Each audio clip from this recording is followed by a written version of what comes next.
Good afternoon or good evening, everyone. Welcome to today's event. I am Liz de Espinosa, the Regional Head for the Insights Hub Americas at the British Council. And I would like to begin by introducing our aims for today and the event agenda. Our aim is to share insights and reflect on opportunities for collaboration between the UK and Brazil. And of course, to launch the latest publication in Brazil. Our agenda for today is first to introduce the publication, the Journeys to Internationalization. We have institutional representations from CAPES and ANDIFES, who will be sharing government and sector priorities for international education and partnerships with the UK. We also have a pre-launch, a spoiler, of the Categorization Network, a tool that is designed to understand and analyze impacts and potential on international collaboration. And this presentation will be delivered by Advance HE. So please join me in welcoming our guests, Diana Daste, Cultural Engagement Lead at the British Council in Brazil, Dr. Rui Vicente Opperman, Director for the Department of International Relations at CAPES. CAPES is the Brazilian federal agency for support and evaluation of graduate education. It's a branch of the Ministry of Education. And the rector, Dr. Sandra Goulart, Vice President of ANDIFES and Director of UFMG, the Federal University of Minas Gerais. ANDIFES is the National Organization for Federal Institutes and Universities. Dr. Anne Rowan, which is a mixed methods researcher at Advance HE, and Dr. Fabiana Fausto McCracken, Associate Researcher at Advance HE. Before we start, I would like to mention a few things and a few notes and reminders. This session is being recorded and will be available on our YouTube channel. We encourage your participation, active participation, so please feel free to post your questions and comments in the chat throughout the session. We will also have a Q&A session at the end, so please also bear in mind that we will have a section for you to ask the questions. And I will now invite Diana Daste to introduce our latest publication in Brazil, Journeys to Internationalization, and highlight processes and partnerships and strategies delivered through our work in international education, shedding light in key reflections, insights, and next steps to amplify UK-Brazil collaboration. Thank you, Diana. The mic is yours. Thank you, Lizzie, very much for the introductions and for presenting this amazing lineup that we have today to share all the work around internationalization and research collaboration in Brazil. Thank you very much for our colleagues and partners here today. So Dr. Rui from CAPES and Professor Sandra from ANDIFES, great to have you here, continue this dialogue. And of course, and Fabiana to share all this amazing work that we're doing on the categorization framework. So without further ado, let me share my screen and let me walk you through our Journeys to Internationalization launch. Can you just confirm that you can see it, Liz? Yes, we can. Okay. I was just in a webinar using this same tool and it wasn't as friendly. So hopefully this is good. Journeys to Internationalization in Higher Education. It's our latest publication. It compiles research and insights for collaboration between the United Kingdom and Brazil. And I'm very pleased to be able to share this journey and a bit of our work. Of course, at the British Council, we are UK's international organization for cultural relations, building opportunity and trust to contribute to prosperity and peace around the world, making these connections based on friendly understanding and trust with us and with between the UK and our partners, of course. And this is a bit of a snapshot of the work we do and how we embed our values of diversity and equality and sustainability in the art, in the culture, English language assessment, education, science, and higher education, and zooming into different opportunities for mobility. We have the Women in STEM scholarships and the gender equality framework, just showing up, highlighting on the top. But let me bring you a bit into our work in Brazil. That's only a bit of a slide, and then I'll zoom into the publication, which actually reflects what we have been delivering, our learnings, and the kind of insights, research, and conversations that will lead us to greater impacts in terms of collaboration and sustained partnerships and international education opportunities. So the first pillar we work in Brazil, it's internationalization. We work it across the British Council, and we operate it by going global partnerships. It is co-creation and co-design of programs and projects reflecting in mutually beneficial arrangements. How is internationalization understood, and how through that we will be able to advance for further impacts and opportunities at the individual, research, teacher level, but also at institutional and systemic. Same on research collaboration, increasing joint research and impact collaboration in a way that it is, and this has come from the research, and it will be very much shared in the publication, and I'm sure in the pre-launch of the categorization network, the notion of equitable partnerships to sustain those long-lasting links. And of course, we have the Women in Science, which is a cross-cutting element on the values, the way we operate, bringing EDI, equality, diversity and inclusion into all we do, but it's also a standalone program. And we've been having this commitment since 2018 in Brazil to have specific interventions to increase gender and diversity in higher education and science.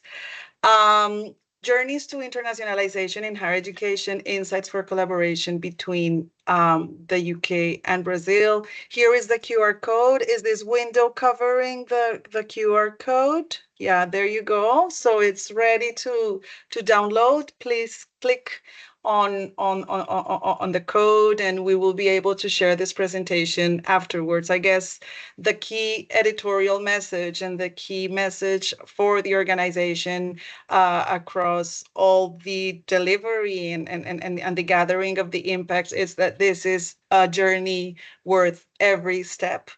And what we share across the publication and across the different sections of the publication, which is divided in four sections. So we're talking about international education more broadly, internationalization at home, including T&E, sharing a bit of our strategy, of our T&E strategy and the findings of the research done locally with universities and with the government.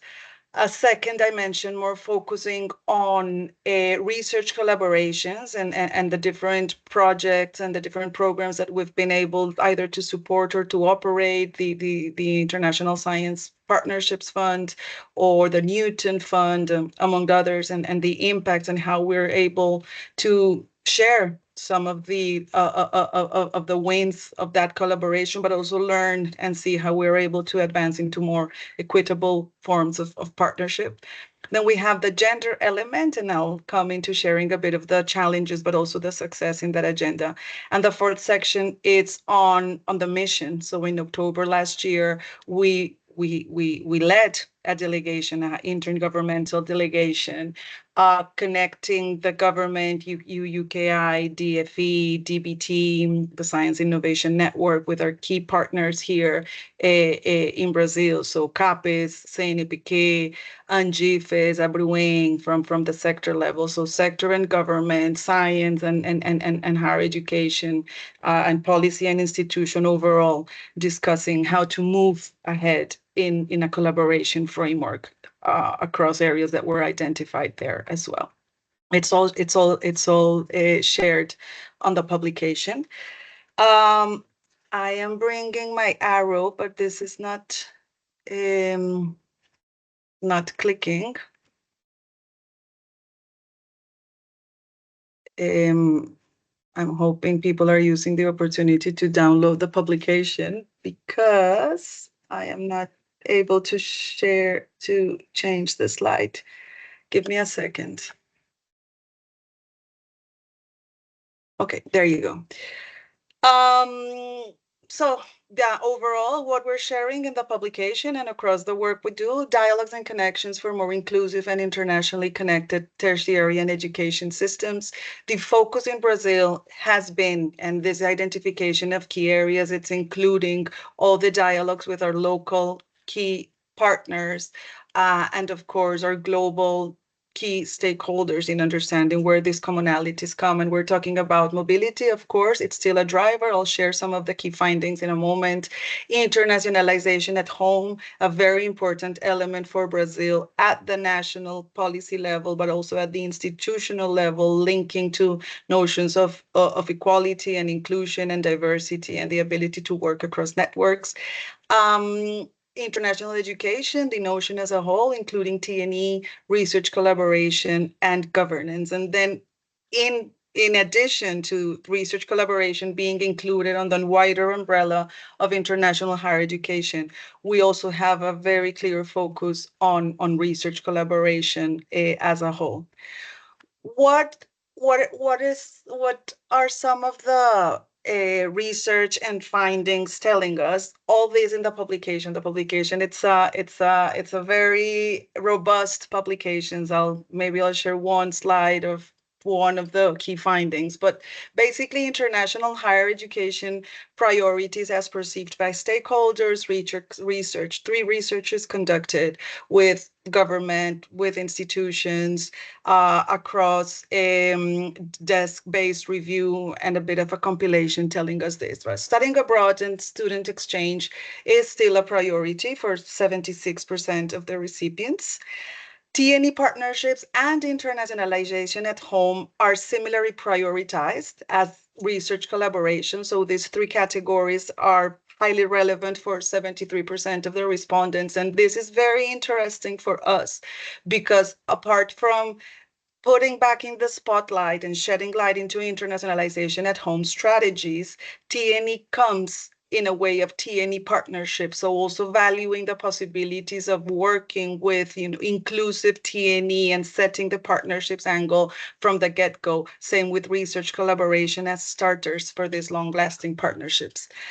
And of course, over 60% of institutions still prioritize international student recruitment. A bit of a snapshot of our transnational education strategy. This is a UK T&E strategy developed by the British Council with the aim to contribute to better data and insights around T&E, a wider definition and the wider implications.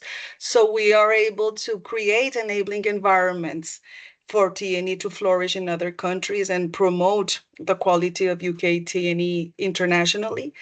It's, of course, a key driver to contribute to better understanding of local contexts and opportunities, and with such, understand where is the dialogue around regulatory frameworks or what kind of partnerships, sector arrangements, for example, and of course, the potential of international education and T&E to contribute to the transformation of local education systems in a way that it contributes to wider frameworks such as the Sustainable Development Goals. And this was very interesting. It also came up in our Partners for the Future conversation, which I will come to afterwards as part of the mission and the framework we are working between Brazil and the UK.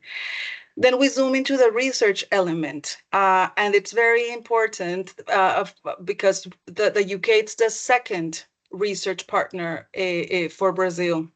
It's the largest partner after the US.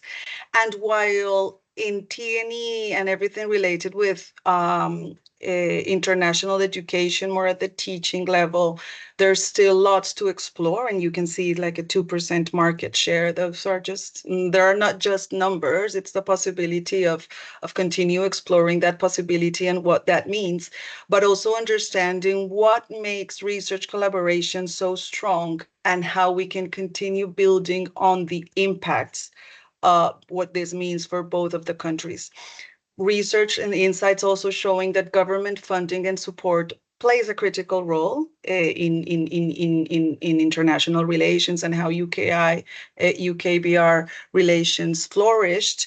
and blossomed when they were supported by government-backed initiatives, and I mean both of the governments. So that mission also was a very important confirmation of how the UK is also committed at policy level to continue advancing on these partnerships. I've mentioned, and this is on the publication, key projects that have developed very strong relationships of research collaboration, research impacts, but also internationalization at the institutional level. We have the Newton Fund and all the partnerships resulting with that, with the CNPq, CAPES, and mainly Confab, and what that means, the International Science Partnerships Fund now ongoing, and some very interesting case studies that I really invite you to read under, Zika virus, but also coastal biodiversity, which is the global priority today for UNESCO, and it's good that we are supporting those developments since back in the day. I'm thinking 2016. Then a journey to gender equality. I'm trying to walk you through the publication and share a bit of the highlights. So for us, for the British Council, and we relate very closely with the government and with the sector in this agenda. It's a means to enhance the quality of higher education, yeah, and overall, it becomes a strategy to strengthen this kind of partnerships. So it's not only a value, and it's not only an aim, and it's not only a duty, but it's also strategic in terms of talent development, strategic in terms of opportunities around internationalization, and how this is increasingly playing a critical role on the way that research and partnerships are conducted globally.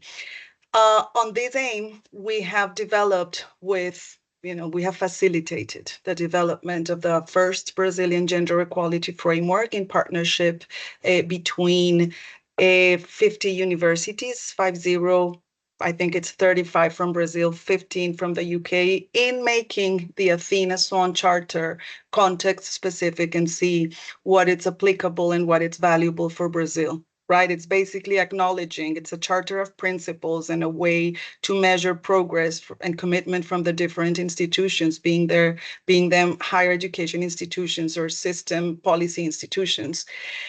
Acknowledging that academia cannot reach its full potential unless it can benefit from the talents at all. And that it's in the heart of what has been driving the streamlining of the gender equality framework across Brazilian higher education institutions. There is a setup of an interinstitutional working group. I'll come to that. And this is a spoiler of a picture of the launch of a Women in Science Award. This happened in December last year. Universities have been shortlisted, and we will be announcing the finalists and the winners on the ceremony in March. This is basically a prize led by the National Agency of Science and Research, CNPq. And here in the picture, President of CNPq, the Ministry of Science and Technology, and the Minister for Women Affairs embracing the prize, the British Council supporting the category of institutional merit. So working with the university, seeing how to contribute to that change of culture and practice at the institutional level. And the other two categories are awarding a trajectory for influencing life-changing experiences from women, and stimuli, so those early career women coming to change the scene. A small snapshot of the relevance of the program. This is not new for anyone. Women in STEM, they're less published, they're less paid, they're less probable to reach leadership positions than male colleagues, less likely to participate in science. It's a life cycle approach. What's the role in engaging, in capturing these talents? And that's a bit of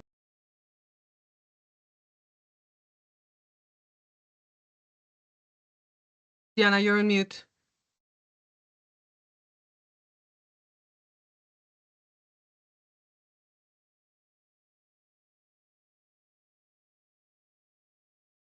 Diana, not sure if you can hear me, but you're on mute.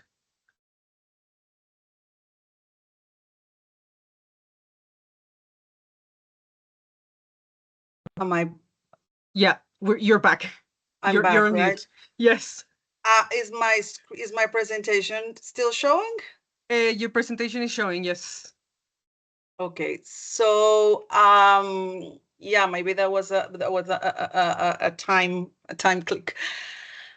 Just sharing a bit of the Women in Science program with the aim to increase the presence of women and girls in STEM careers, support researchers through capacity building and training, increase the network of researchers in collaboration with the UK, and of course, develop national and institutional policies to promote access and diversity in science. Here, some numbers. But again, the focus has been on the focus this year. I mentioned the program was born in Brazil in 2018. The focus this year on the Brazil Gender Equality Framework, and a call to all of these universities participating today to get involved, to download the tool, to be very much tuned with the different processes and how we're advancing in supporting this implementation across the higher education and science ecosystem, which is a great win for women in STEM in all their diversities across higher education and research institutions in Brazil and in the UK.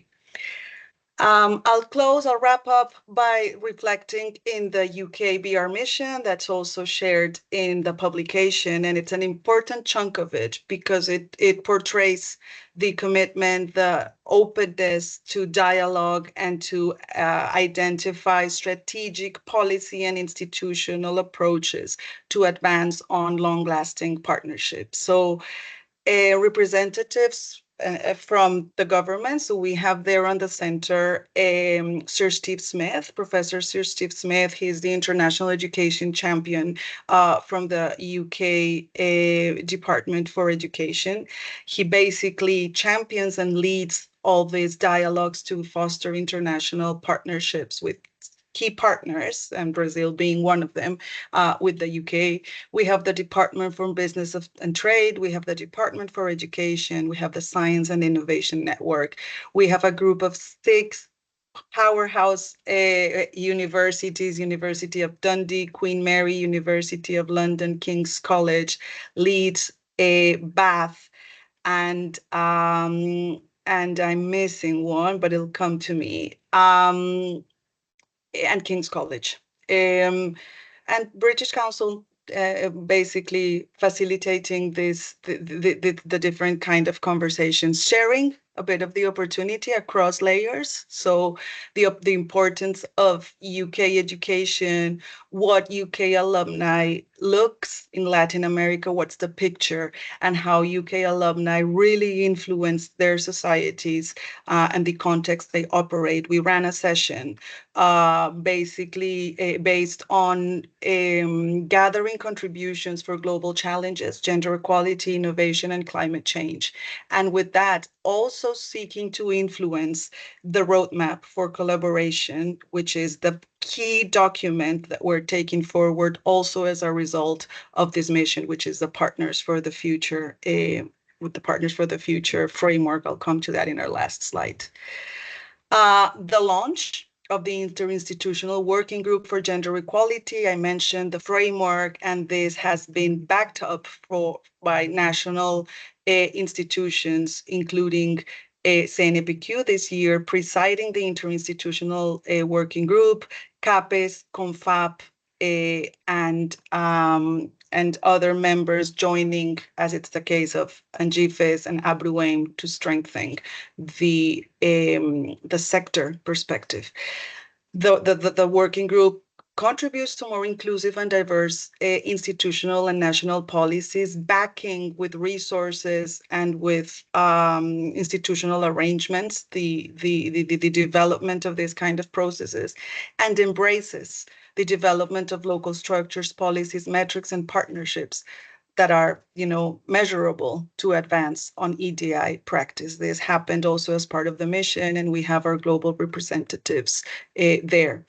Partnership in focus. I'm sure many of you participated in a matchmaking session facilitating connections between UK and Brazil, higher education institutions, and also research funding agencies, exploring opportunities for research collaboration, joint calls, joint degrees, internationalization plan, match funding, etc. I know some of you are taking forward follow-ups from these conversations, and we encourage you to come to to us if you are interested in dynamizing or making some of these actions, taking some of these actions forward if they're not already advancing. And then last but not least, to close the presentation, the Partners for the Future, which is the big chunky policy framework that we want to contribute as a key insight of this conversation between UK and Brazil nationally. So it was referred to maybe 2 years ago as a framework, including different areas, science, higher education, one of them, to identify what are the key drivers, the key commitments, the key areas to advance on long-lasting partnerships between both countries. And as part of the mission, we set up this dialogue, including key stakeholders from the government, from the university. So in the morning, we had more the conversations at government level. This is a picture taken in the afternoon with the stakeholders more at the sector level and facilitating and outlining an action plan that we are taking forward, including how to mature and how to advance on internationalization plans and partnerships, supporting our local partners in their own ambition to grow diverse networks and partnerships with the UK. And we have some actions coming in our radar, and I am looking at you, Capes and Angifis, for an upcoming delegation to the UK where we can launch existing opportunities under the internationalization agenda here in Brazil. But I basically will leave it here. I think the picture also speaks to about the discussions, the agreements, the perspectives, bringing also the industry and how collaboration can be enhanced to continue with effective growth, inclusive growth, sustainable and impactful growth that also drives for social impact. So thank you very much, and I hope you really enjoy the publication. We can share this presentation and the link perhaps on the chat so people can download the publication. Thank you very much. Thank you, Diana, for such an insightful presentation. So I would like now to pass the mic. If you have any questions, I see some raised hands. Could you please post your questions at the chat, and then we will have a session at the end for Q&A. Now I would like to invite Dr. Rui Vicente Overman, Director for the Department of International Relations at CAPES, on the institution's key priorities and vision for international collaborations, opportunities for the UK, and to continue working on the Partners for the Future framework. Dr. Rick, the mic is yours.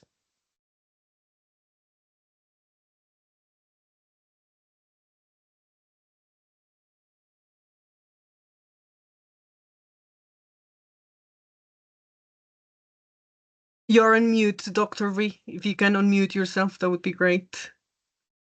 We can't hear you. No, can you hear me now?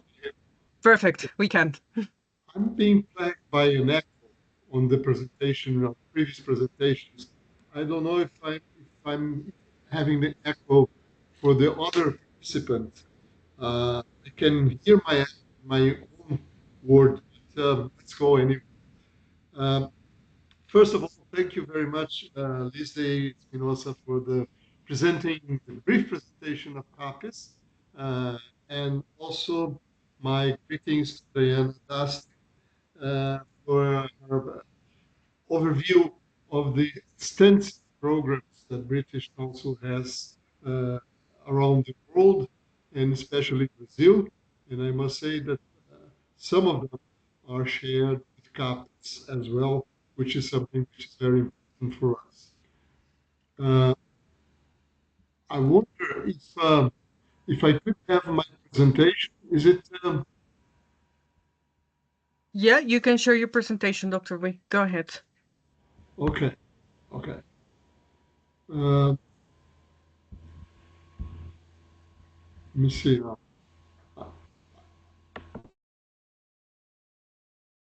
Okay.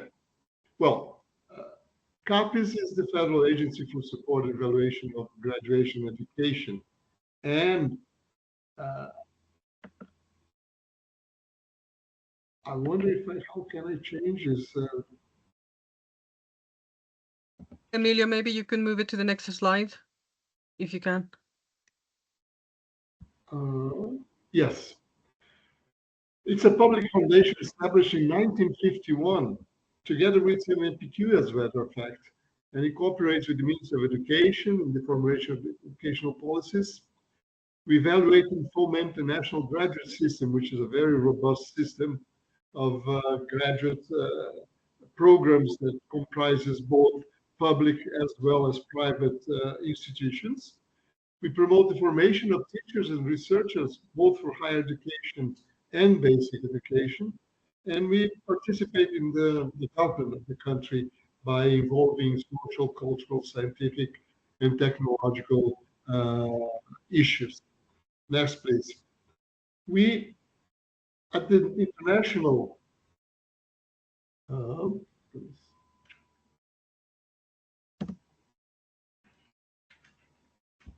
yes, at the international directorate of CAPES. Oh, can you move one back, please? Yes. We promote the internationalization of our postgraduate system. We establish partnerships through agreements, and we grant scholarships for internationalization. Pretty much what most agencies or ministries do as well in different countries. And I must say that the British Council is a venue that we use to approach the British institutions to accomplish these three aspects of our aims as a directory of international affairs. Please go ahead. And as a matter of fact, no, one back, please. Yes. Uh, we distribute different types of funding. In fact, can we come one back because I can show you the scope of our directory. Would you be so kind as to go back one?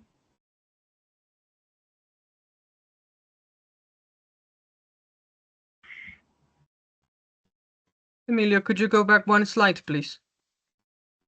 Yeah, no, back. Yeah, here it is. This is an overview of what our scope as international relations. We have 81 partner countries. We have 83 programs of cooperation that are active now, 1378 supported projects. And in this time scope, we have had over 31,000 scholarships granted. So we have a very large experience throughout the activities of our directory. And as well, we have been using this wide relations to promote the mobility between Brazilians and foreigners in the graduate system. Please go ahead. Next slide, please. Um, we have three types of funding, essentially. We have the individual scholarships. We have also the joint research programs, where we have programs with agencies or with research institutions. And then we have university partnerships. These partnerships are mostly with specific projects of cathedrals or other special activities that we build up with university. But the strongest uh, investment we have is in individual scholarships and joint research programs. Next slide, please. We can see here in the next slide the research projects involving external participants in nationalities other than Brazilian. And we can see that the second largest partner is the United Kingdom, only the United States in front of us. But then we can see that the major uh, countries where we have projects are in Europe or in North America. Please go ahead. This changes a little when we go for the number of people that are, the countries that are involved in agreements with CAPES. We have agreements with France, United States, Germany, United Kingdom again. Most of the countries in the left are European countries, but we are having a great effort in the two last years in opening our agreements with other parts of the world, especially what is called the South, Global South, and also with the BRICS network of university and with Latin American institutions. Next, please. At the same time, when we go for the next slide. Yes, we can see now that we have had a large drop in the number.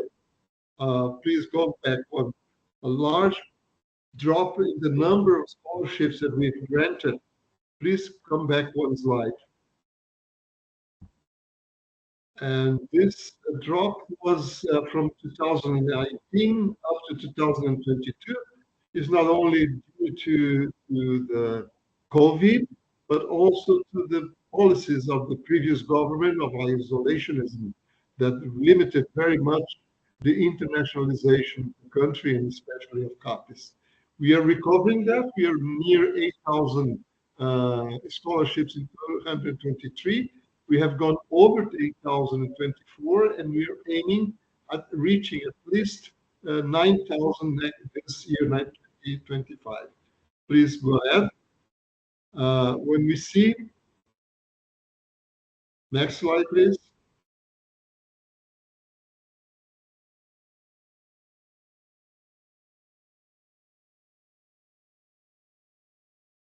Well, I hope you, yeah. So this is one of the things that I want to point out when talking about with British Council, is that previous one, is that the British, the United Kingdom, although it's the second largest country with agreements, it's not the second largest countries where we are sending students to. If I were able to show you the previous slide, please.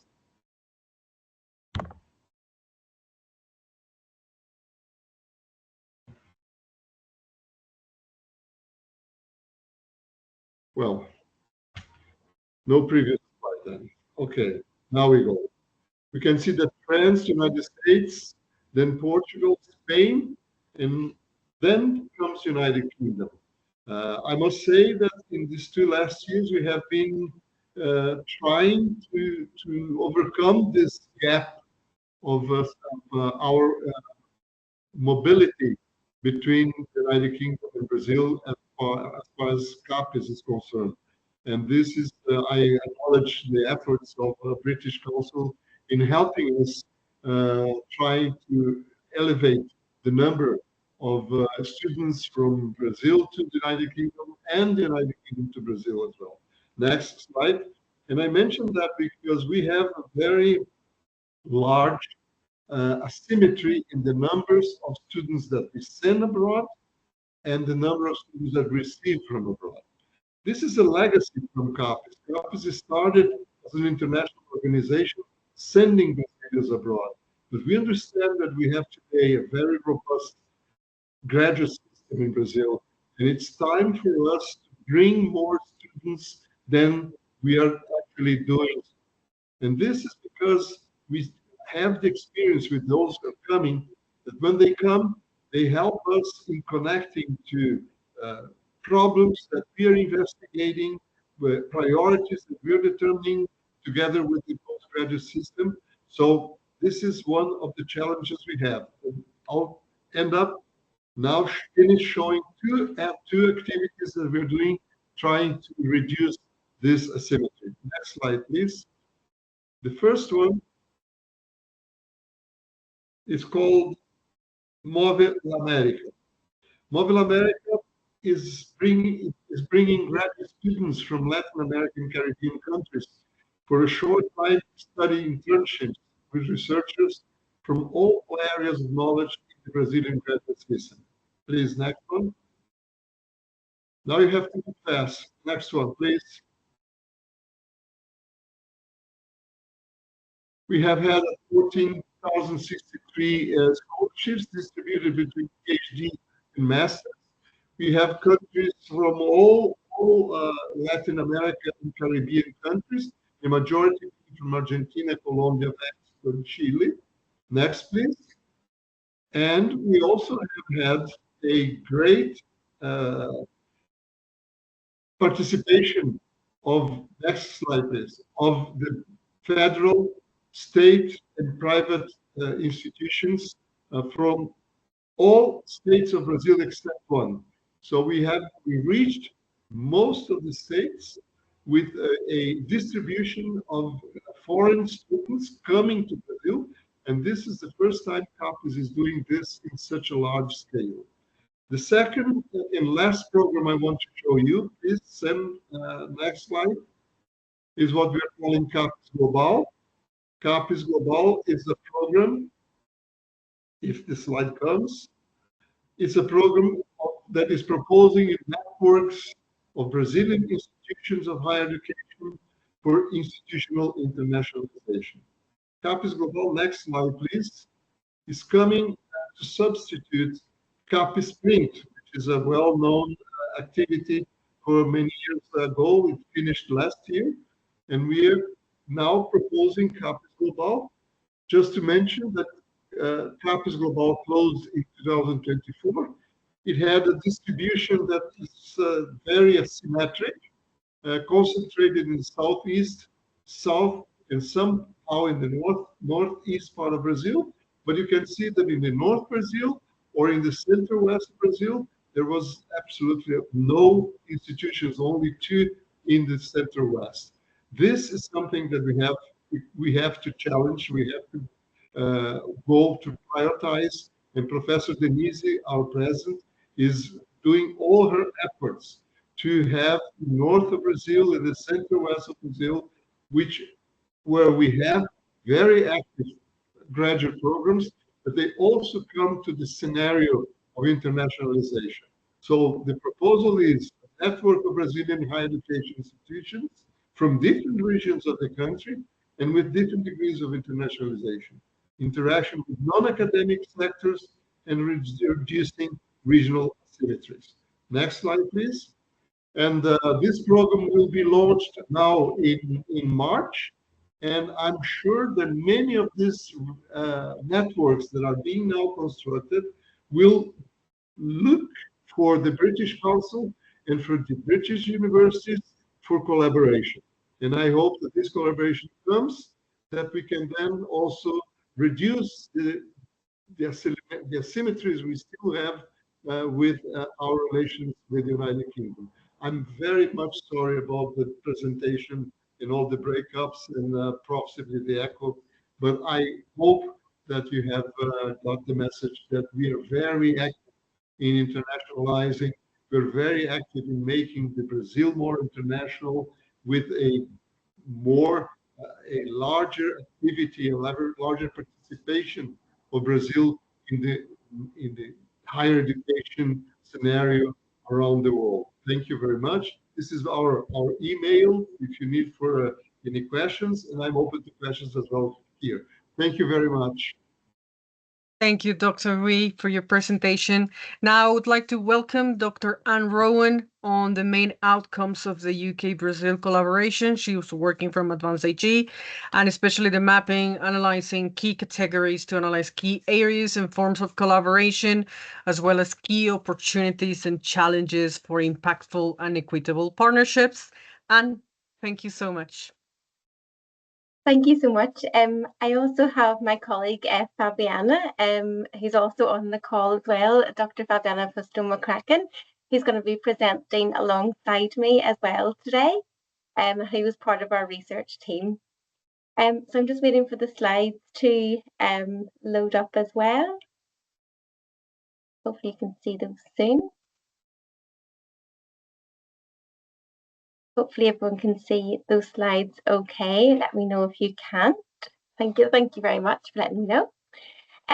So thank you very much for having us here today. We really appreciate your time and for the audience that we have in front of us. Before we begin, we're just going to talk to you about our research that we carried out at Advanced CHE into collaboration mapping between Brazil and the UK. And just this point to thank the British Council team for their support and their collaboration throughout the delivery of this research. It's been a pleasure working with you as well. So just to begin with, this was our research team. Dr. Fabiana Fustomo-Kratkin is on the call as well with me today, who was part of our research team. There was myself, who is a mixed methods researcher at Advanced CHE. We then had two of our expert international partnership managers, Kira Brown and Dan Sherritt, who are part of the international team at Advanced CHE, and who I think are on the call today as well. So I'll be talking you through, first of all the methodological approach, then moving on to the findings, and then how we plan to disseminate the information in the research project. So in terms of the methodology, we carried this out in a three-phase approach. The first was to look and examine the literature, doing a desktop review of information around collaborations between Brazil and the UK, and that led us to the development of the mapping framework. We then did qualitative and quantitative data collection in the form of a survey and then interviews with both researchers, faculty, staff, coordinators, both in Brazil and in the UK. And both of those outputs were presented in Brazilian Portuguese and in English, just to ensure inclusivity and access to the research project as well. So as part of the outputs of the research project, we're going to be presenting a report to the British Council, 6 case studies and a Tableau dashboard, which I'm going to show you later on in the presentation as well. So in terms of phase 1, which was the desktop review and then designing the collaboration framework, this is what we had as a result of that activity. So it has many different layers, and I'll just bring up the different sections. So the first layer is around collaboration type. So for example, collaborations on scholarly work, on training, on research projects. And then we looked at the challenges that those teams had in forming that collaboration. And again, Fabiana is going to share some of those with us later on. And then the facilitators, so it actually facilitated a positive collaboration and what worked in that collaboration, both in teams in Brazil and in the UK. We then looked at funding types, so how is these collaborations funded and by whom and by how much? And then finally, the impact. And that was the impact not just on the teams themselves, but also the institution, students, policy, and the community, and that civic engagement as well. So this was our final mapping framework, and this really helped us as we went through the survey and the interviews to really unpick and untie some of that further information that we needed. So the application of the framework is very universal. It can be used as both a planning tool and a tool as an operational guide as well. So it really aids the planning and the delivery of collaborations, both during the collaboration, but also in the delivery and also ensuring sustainability as it moves forward. It ensures equity across the partnerships, making sure everyone understands the aims and objectives of the collaboration, and again, moving that forward with a sense of equality for everyone. And it's really also a tool for long-term planning and sustainability of projects beyond the lifespan of what was taking place in the initial collaboration. So it's extremely adaptable and versatile and can be used across multiple contexts as well. So I'm going to pass it over to Fabiana, who's going to tell you a little bit about our key findings before we move on to showing you the Tableau dashboard. Fabiana, I'll pass it over to you. Yes, thank you so much, Anne, and hello, good morning or good afternoon, to all of you. I'm delighted to be able to talk to you about our initial results of our survey and also some insights from our interviews. So we asked our research participants what type of collaboration they have established with Brazilian or UK academics. And it wasn't a surprise that half of our participants have identified collaborative research as the main type of collaboration that was established. But it's also very helpful to see other types of collaborations emerging. So, collaborative teaching, so academics working together to develop a module that can be taught both in the UK and Brazil, and also academics working in partnership to increase internationalization agenda at their own institutions, and also cross-country collaborations. So helpful to see some other types of collaborations emerging. But indeed, it seems that collaborative research is the one that is most established at the moment. And if you could press the next one.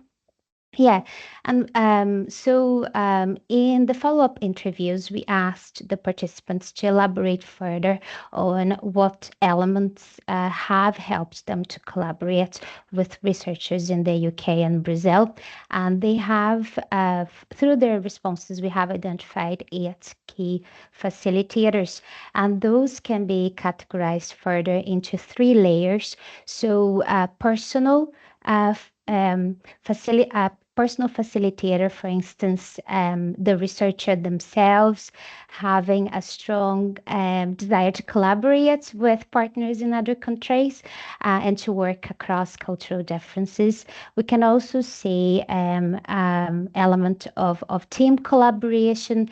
So perhaps having setting a role for someone in the research team to act as a coordinator and to liaise between the UK team and the Brazilian team.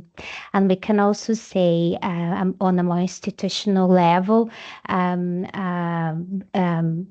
funding opportunities happening on both sides of the collaboration, and also institutional support for international collaborations, and an awareness that international collaborations add value to programs as well. So we can see the facilitators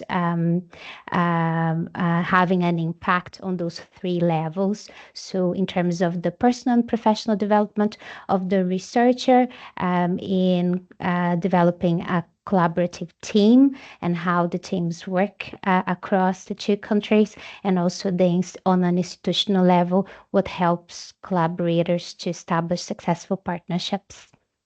And if you can move to the next slide, please, Anne. Yes, and we can also see those 3, I would say 4 layers. There is an interesting layer that was identified once we looked into the challenges. So we can still see, for instance, challenges that are related to the personal and professional level. It could be language barriers, for instance, and we can also see collaborations. We can also see challenges that impact how the researchers have worked in teams. For instance, perhaps not having a plan to continue to collaborate after the funding the funding cycle is concluded. And we can also see that institutional level impacting perhaps being reflected on the challenges that were identified by our participants. So differences in how different institutions manage the funding or allocate the funding as well. So there were challenges in relation to how different institutions manage their own funding. But there is an additional layer once we look at the challenges, and it's to do with external factors, so time zone differences that are outside of the researcher's control. So it would be an element of how those differences are managed, and also economic fluctuations in terms of currency exchange and political shifts that may affect availability to funding, and the value of funding for the Brazilian researcher or the UK researcher. So it was interesting to see those layers coming across when the challenges were identified. And funding is a key element in so many of those challenges. So, in terms of inequity, as well as how funding is managed, as I said, so we can see funding as a cross-cutting theme when those challenges were identified. And yeah, so I'm going to pass it over to Anne, and she's going to go through the impacts that were identified by our participants. Thank you, Anne. Thank you, Fabiana. Yes, so in terms of the impact of the collaboration, so those are multiple different layers as well. So in terms of research output, so lots of the participants, both in the survey and in the interviews, talked about attending conferences, having joint publications, leading sort of policy recommendations together, and having those in high-profile journals, both in the UK and in Brazil. Um, Funding was another key strand of the impact. So both funding for mobility programs, so going between countries, but also to ensure sustainability of that collaboration that happened. So lots of participants had applied for more funding, had been given, had been awarded more grants, more funding for continued work. And that really sustained that relationship and sustained that the program itself. There's also this idea of strengthening ties. So it wasn't just in particular linked to the program or to the academic area. It was actually building friendship, building connections, building relationships. And lots of participants mentioned this was something that they had really benefited from during the collaboration as well, and that those relationships were being sustained. Also impacting policy development, decision making in both local level, national and global as well. And the biggest impact was seen around skills development, and that was around being able to build partnerships, research skills, communication skills, and we've seen that particularly from Brazilian institutions as well. So those were our main impacts. So what I'm going to show you now is the Tableau dashboard creation. So one of the outputs of the project that we've been working on is to create a Tableau dashboard, which really brings together all of the research into one platform that's easy accessible for people to see the results. I'm really hoping this works as well. It worked in our test. So this is the Tableau dashboard. I'm going to press play on this slide. So hopefully in a moment you'll see some key features of this dashboard.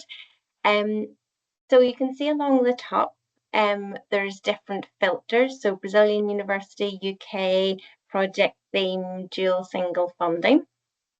We have a map, and then on the left there is the Brazilian institutions and UK institutions. So on this Tableau dashboard, you can filter. You can choose a Brazilian university, a UK university. You can filter by project theme, or if you wanted to find out projects that were linked to dual or single funding. You then use the map as well. Hopefully this is moving for everybody. You can see that to click on the link between two countries, and that will bring up the collaboration between the UK and Brazil and what university that was. The dashboard will also show you what the theme of that research was in that institution, who it was funded by, whether it was dual or single funding, and then the amount given as well as the average amount that that funding will receive in that particular institution. There is then, if we look at, we can select, so for example, you can select Oxford Brookes University I've chosen there, and that will bring you up the different collaborations that happened between the institutions. And again, if you scroll down, there are project themes, and again, who it was funded by, whether it was dual, and then the amount, if applicable. So that will be the main dashboard. The second dashboard is on challenges. So I'm just going to give that a moment to go back. And there will be a dashboard for each of the topics that Fabiana talked about in particular. So challenges, facilitators, impacts will have its own dashboards. You can see there an example of just when you select a different theme as well, it brings up the collaborations in that area. So hopefully then it'll maybe show you the challenges page.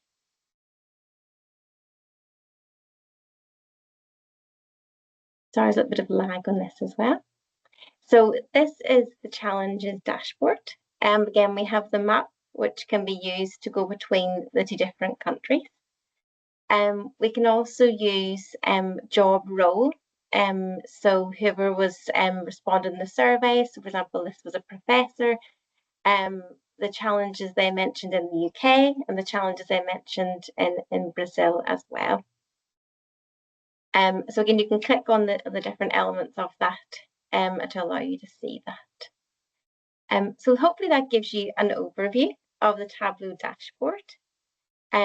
We found it very helpful to articulate the data, to make it very visual, to make sure that it was understandable for lots of different audiences. So we're really keen to share that as well. So that brings us to the end of our presentation. I would just like to, again, to thank the British Council team for their support and again, their collaboration, and also Fabiana for being a wonderful research colleague and doing this project alongside me. So we're very open to any questions that you have, and we hope you enjoyed our presentation today. Thank you. Thank you, Anne, and thank you, Fabiana, for the insightful presentations. Before we actually go to the Q&A session, Diana Daste will share a message from Andifes Vice President and Rector of UFMG, Professor Sandra Goulart. Sandra, unfortunately, couldn't stay until the end of our event, but she made sure to share a message with us. Diana. Thank you, Liz. Yeah, I'm sharing Sandra's message, and yeah, I just need to thank both of you for the presentations just before. They were amazing and very exciting to see how we can advance in joint work. Here the message from Sandra from Angifes. I'm deeply sorry I couldn't stay longer with you, but would like to share a message. I would like to start thanking the British Council for the invite to join you today and congratulate the British Council on the publication of the Journeys to Internationalization, which is an important document to support the relationship between our institutions and to the internationalization processes as a whole. Congratulations to the British Council for the excellence in thinking internationalization when we need to strengthen the collaboration with and between institutions. And GIFES, that represents 69 federal universities, it's open and keen to keep strengthening the collaboration and partnership in areas we are discussing today in the presentation, in the publication, and increasing our partnerships. Thank you very much. Thank you very much, Sandra, for this very kind message. Thank you, Diana. And I would really like to extend my gratitude to all the presenters. And I would like to open the floor for your questions and comments. I have seen a few hands raised. I know that we are a bit off time, but probably we can answer a few questions. I encourage all of you to actively participate, either posting your questions and thoughts into the chat. And I will be here to facilitate the discussion. Sorry. So I have seen several hands raised. So if anybody does want to open your mic and just open the question, ask the question, please go ahead. Alternatively, we have a question here. what has been the highlight, and I think this is probably for Diana, what has been the highlight of the 2024 Brazilian um, mission? Yeah, thank you. I think the highlight was the possibility of actually materialize some concrete articulation between key stakeholders, which whom we've been working for a while, into key specific areas of work. So I referred to the Partners for the Future. It is a document, it is an action plan. It is basically an operational framework to guide international relations between Brazil and the UK on higher education and science. And I think that's a highlight because of its impact, but also because of the possibility it offers to be able to work on this collaboratively. And I was very excited to see, Rui, your presentation. We had this conversation on the position of the UK and what data is telling us in terms of relationships and partnerships with Brazil. We had the spoiler of the CAPES Global. We will be promoting it and we would be using it also as a bridge. We operate as a bridge to continue strengthening these organizational arrangements and opportunities to grow these collaborations. And having the universities, the 6 universities here also connecting and sharing their insight and sharing their experience with other universities. So we're also able to advance and recommend in horizontal and sustainable ways of growing these partnerships and learning from it. So I think the highlight was that possibility of an open and very high level dialogue that was also representative of the different sectors and the different layers we work, and that really showed, demonstrated the impact that we will be able to continue making, and the challenge, and for us for us, all of us involved, and I mean all those institutions involved, the commitment of continuing with joint actions to make this happen and to make this impactful. Yeah. Thank you so much, Diana. So second question, probably for the Advanced HE team, was were gender equality and diversity important or relevant aspects for this publication research? Yes, I can take that one. So absolutely, in terms of the impact of the program or the impact of the project, but the majority of actual collaborations we spoke to, that was the main theme, was gender equality.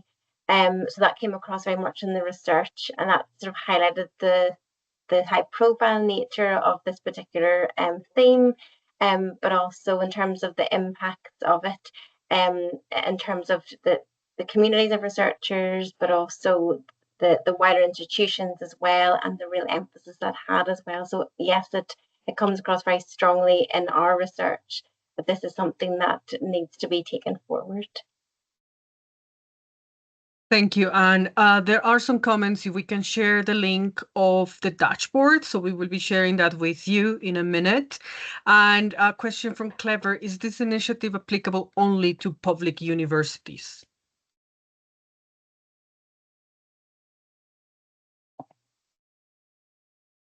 Which initiative, Liz?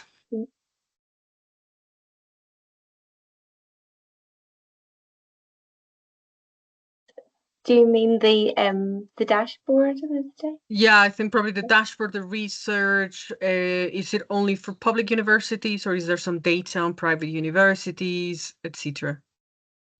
So we had a combination of both. So we definitely don't see the dashboard as being within so in sort of a certain space, so public space. It's very applicable, it's very versatile.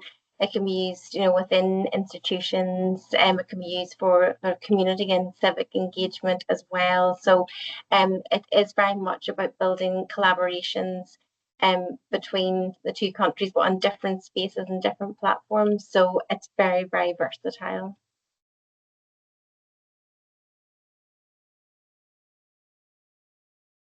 Thank you, Anne.